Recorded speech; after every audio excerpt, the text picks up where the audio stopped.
ইউক্রেনের বিরুদ্ধে যুদ্ধে রাশিয়ায় অস্ত্র তৈরি এবং সরবরাহের অভিযোগ অস্বীকার করেছে চীন।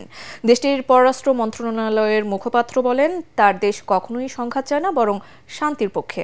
এর আগে ইউক্রেনের প্রেসিডেন্ট জেলেনস্কি অভিযোগ করেন, রাশিয়ায় অস্ত্র সরবরাহ করছে চীন। এদিকে রাশিয়া ইউক্রেন শান্তি আলোচনায় অগ্রগতি না হলে যুদ্ধ বন্ধের মধ্যস্থতা থেকে সরে দাঁড়ানোর ইঙ্গিত দিয়েছে যুক্তরাষ্ট্র। বিস্তারিত শরীফুল ইসলামের প্রতিবেদনে।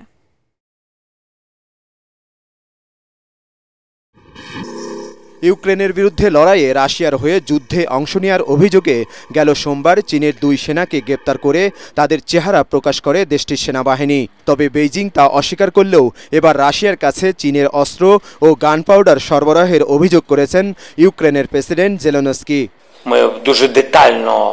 ইউক্রেনের কাছে গোয়েন্দা তথ্য রয়েছে, চীন রাশিয়ার ভূখণ্ডে অস্ত্র তৈরি করছে। শুধু তাই নয়, ইউক্রেনের বিরুদ্ধে লড়াইয়ে রাশিয়াকে প্রাণঘাতী অস্ত্র সরবরাহ করছে বেইজিং। বিশ্বের দ্বিতীয় বৃহত্তম অর্থনীতির দেশ চীনের সঙ্গে রাশিয়ার ঘনিষ্ঠ সম্পর্ক দীর্ঘদিনের।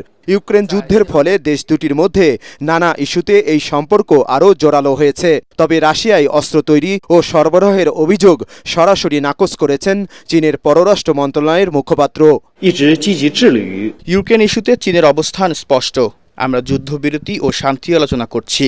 আমরা কখনোই কোনো পক্ষকে প্রাণঘাতী অস্ত্র সরবরাহ করিনি। জেলেনস্কির অভিযোগ ভিত্তিহীন এবং এটি তার রাজনৈতিক কারসাজি। 65% পর্যন্ত বিদ্যুৎ সাশ্রয়ী হাইসেন্স এসি, যার ফাস্ট কুলিং মোড দ্রুত ঘর ঠান্ডা করে। হাইসেন্স। এদিকে রাশিয়া ও ইউক্রেনের মধ্যে শান্তি চুক্তির অগ্রগতি না হলে দুই দেশের মধ্যে যুদ্ধবিরতির মধ্যস্থতা থেকে সরে দাঁড়ানোর হুমকি দিয়েছেন মার্কিন পররাষ্ট্রমন্ত্রী মার্কো রুবিও।